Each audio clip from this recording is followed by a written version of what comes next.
particularly continue to say tonight, let your wisdom flow, let understanding come, let there be a heart of unified effort, Lord God, to make those right decisions. And right now we just ask for your leading in Jesus' name. Pledge allegiance to the flag of the United States of America and to the republic for which it stands, one nation, under God, indivisible, with liberty and justice for all.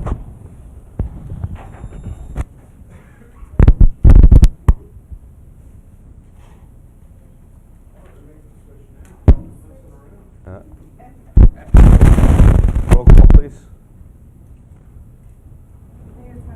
Here. Vice Mayor William Dittmer. Here electronically. Councilwoman Jenny Sorrell. Let the records show that Councilwoman Jenny Sorrell is absent from tonight's meeting. Councilman Todd McClary. Present. Councilman Tom Kinsella. Here. City Attorney James Matthew. Here. City Manager John Toot. Here. Thank you. At this time, we're going to open up with comments from the general public. Nobody's signed up, but I wanted to invite anyone to speak. Show of hands if anybody wants to speak. Seeing no hands, we're going to move on to comments from our city manager. Welcome, Mr. Duke. Thank you. Nothing to add, sir. Thank you. And now we're moving on to comments from mayor and council. I have nothing to add, and I'm going to pass it to my right. Mr. McClary. I have nothing to add. I have nothing. And Vice Mayor? Nothing to add, thank you. At this time, then, we'll move on to council business. There's only one item on council business, and that's the accepting of federal funding assistance for coronavirus emergency supplemental funding, which is the CSIF program. And I'm going to pass that to Mr. Duke for introduction. Thank you, Mr. Mayor. The document before you is a reimbursement grant opportunity. Comes through FDLE. It is federal money. It makes available to the fire department funds should they expend them in the manner that they put into their application. There's no requirement on the fire department's part to actually expend the funds, but they are available. The state has asked us to proceed, give them an answer. We've been working on this for many months with some delays, but it's time to bring this up for consideration. If it pleases you, we'll move forward with it. If not, we can lay it to rest. But the fire department put together a budget. The reimbursement is specifically targeted at expenditures that the fire department made for COVID-related activities. So there's PPE in there.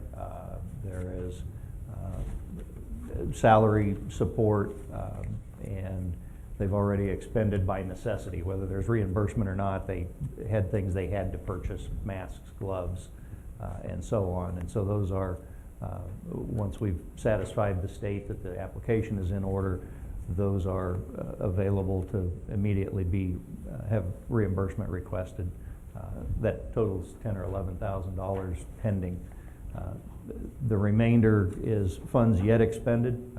Obviously, if there's support for that, we expend the funds and get reimbursement. So it does require council's consideration and approval, and the state wanting us to move along and bring this to conclusion, thought it better to try to get it before you as quickly as possible. So stand for your questions.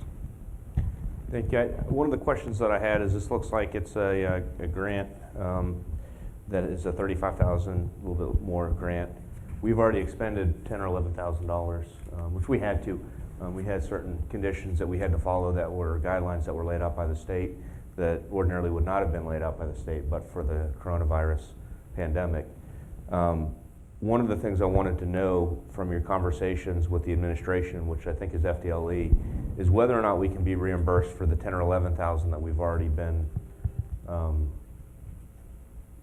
spent before we, as a city, spend any more money. In other words, to make sure that we're going to get reimbursed. Right. And I'd feel much more comfortable about spending another $20,000 or $24,000 if we've been reimbursed for the first 10 or 11. I didn't know if that's possible. Right. In my conversation with the state grant administrator, she did say that the expenditures that we've already made are eligible for reimbursement. Our thought is kind of as you intimated, we submit for reimbursement. If that works, then we proceed with the other expenditures. But I think both fire department staff and I share your trepidation that we want to make sure that it works the way the state and Department of Justice say it's going to work. So we've got 10 or 11,000 that is eligible for reimbursement. We'll, pending your approval, we'll submit that, and if that works the way we think it should work, then we'll be a little more comfortable proceeding with expending the other $26,000. Is it possible to bifurcate this, to vote to try and get reimbursed for what we spent? And then if that happens, to vote to get the rest of it? Or is it just an all or nothing proposition? I hadn't even thought of that. I assume if it's an expenditure, you could approve it or not approve it. If we're in the grant, I think we're in the grant. So once we're in the program, we should be good for the rest of it then? I would assume so, yes, sir. Okay. And then I had a couple more questions, but I was going to pass it to any of the other council members or vice mayor before I go any further. Yeah, one of the questions I have on the PPE, is this strictly for the fire department, or can this be shared with other departments within the city? I know we've purchased those supplies. We've used them both in the fire department and here at City Hall. So I don't think there'd be any problem spreading them around within the city government and city operations. I'd have to do some checking to see if we could, pass those on to other entities. In same way with that overtime? You guys know? Citywide, okay. Even with the overtime? Yeah, wages would have to be something done of somebody being out on coronavirus or back. Okay. Even if that's what we can. Can you speak at the microphone for the public? Sorry. Can you repeat the question and then the answer, please? Yeah, the question is the personal protective equipment, can this be shared with other departments within the city? Yeah, we worked with FDLE, Tennille's the representative's name, and originally this was designed for just a police deparment, that's why it's an FDLE, and now it's citywide. So we can get the reimbursement for PPE for city employees. So, and also with for the overtime or the funds for the manpower, is that again restricted to the fire department, or is this for the entire city, all employees? We only initially applied for the fire department for reimbursement on wages, but I could follow up with an email to her, I would assume, because everything's open, it would, but I don't want to clarify that. But initially, we just applied for the fire department for reimbursement for wages. And then the only thing that I saw just questioning the application for funding assistance, Section 1 administration, the chief official, they have a different name down for the mayor, if that means anything. Yeah, I visited with the administrator, the grant program administrator, and she said that was drawn from an old database information. She made the corrections, and those have been sent our way. So we do have the correct names in the official application. That's all I have. I think keying off of that original question, it was indicated that the police is also eligible for this. Have we discussed with them? Is there is there one shot at the till for this, or will the police, I'm assuming they have some additional costs as well, either in overtime or whatever. Does accepting this now for the fire department prevent the police from doing a similar requisition, since it's a citywide affair? And if it is a citywide affair, then why have we not asked the police for a similar breakdown? My understanding is a year ago, give or take, that this did originally come to the police department.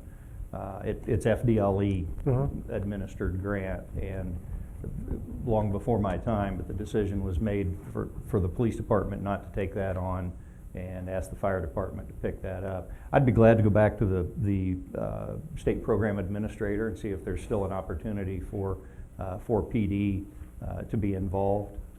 I don't know that'd be up to them, but I'd be glad to do that. Is there a deadline on this?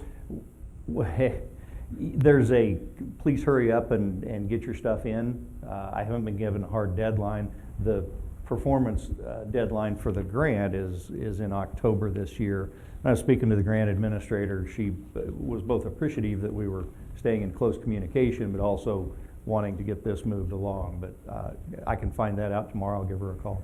Yeah, I mean, I'm sorry to hear that the police don't feel they need to go after the grant or whatever, because money's money for a small city like this. So to give up on the possibility of additional funding's a little disappointing. The second question is, I believe the funding for this FDLE grant came from the first tranche of coronavirus. This is separate from the second tranche of federal funding, correct? Yes. Okay, Yeah, so there will be a second funding support coming through independent of this. Yes. With that being said, I would not like to separate the two, given that the police probably have some additional costs that we could justify as part of this $35,000, assuming the fire department cannot. I'm sure we have expended funds through the police that could justify the full $35,000 at this point, as we've been spending quite a bit on PPE over the past. If I could. The state allocated roughly $37,000 for the city to use at which we please. Okay. So that money, once we accept it, we initially put a budget together. We've been meeting on this for about a year through two other city managers. We went in front of the police at the time, which was Chief DeCanio, and then we sat forth and figured out the PPE expenditures for citywide. Mm-hmm. So everything you see in for the budget, what you see there is the citywide PPE expenditures on hand sanitizers and stuff that we would typically buy, but just supplying it across the whole city. The wages was the only thing that we put the fire department on, because again, we're going back to this was put together in June of last year, and at the time, the fire department was the only one that experienced a individual being out, which caused overtime during the coronavirus. But speaking with Tennille today, even this afternoon with the chief, we can still move money as we please. We're just accepting the roughly $36,000 for reimbursement, for us to apply for reimbursement. Mr. McClary, if I could, in section 2 of the grant application, the city of Port Richey is listed as both the sub-grant recipient and the implementing agency. So that would suggest that we can utilize those funds across departments. But I'll be glad to confirm that with the grant manager. Yeah, I mean, apparently time is of the essence, so we wouldn't have an opportunity to go for additional funds. And if that is what it is, then we'll move forward. I just wanted to grab everything we can, I guess, as the case may be. Of course. Vice Mayor Dittmer, anything? It sounds like we all had the same questions, and that was going to be my question as well. I know it's time sensitive, but I wanted to make sure we were getting reimbursed across the board. But it sounds like we'll still have an opportunity, but I think we're going to have to proceed with this for the time sensitive nature. Thank you. The other concern that I had is this is a fund that had a grant that had probably 17 pages of requirements that normally I think a lot of cities would have a grant writer to be able to go through. A lot of the requirements were different policy requests and different classifications and other things within the fire department and with the city. And I didn't know I didn't see where those special conditions were in here, but I wanted kind of just a basic rundown of what the special conditions were and whether or not we can meet them. Because if we can't meet all the special conditions to qualify for the grant, then I think that's a consideration as to whether or not we want to expend any more money and go for it. So the special conditions are about the 5th or 6th page into your packet, I believe, in your agenda. It's labeled special conditions at the top. It's right after acceptance of federal funding assistance. Let me go through those one at a time. Oh, I do see that. Thank you. I'm sorry. And I talked to the program administrator several days ago. I asked the fire department administration to follow up with her today to get some idea of what we still have outstanding. So, and they've been working on accomplishing the special conditions. The first one, withholding of funds, we have basically there's 4 check boxes. We're going to affirm that we do not do lobbying with the money. that we pay attention to vendors who have been debarred or suspended, and that we operate a drug-free workplace.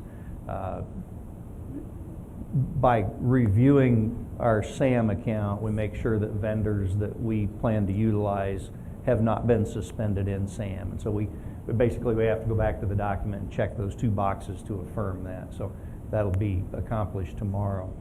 The second special condition, again, withholding of funds, SMQ questionnaire, that document is on its way from the state. We'll fill that out. That document is then part of the Simon account. A Simon account is a federal process by which we accept the funds into that account. So that's something we'd have to set up, but state is sending that SMQ document our way. We don't have it yet. The next one,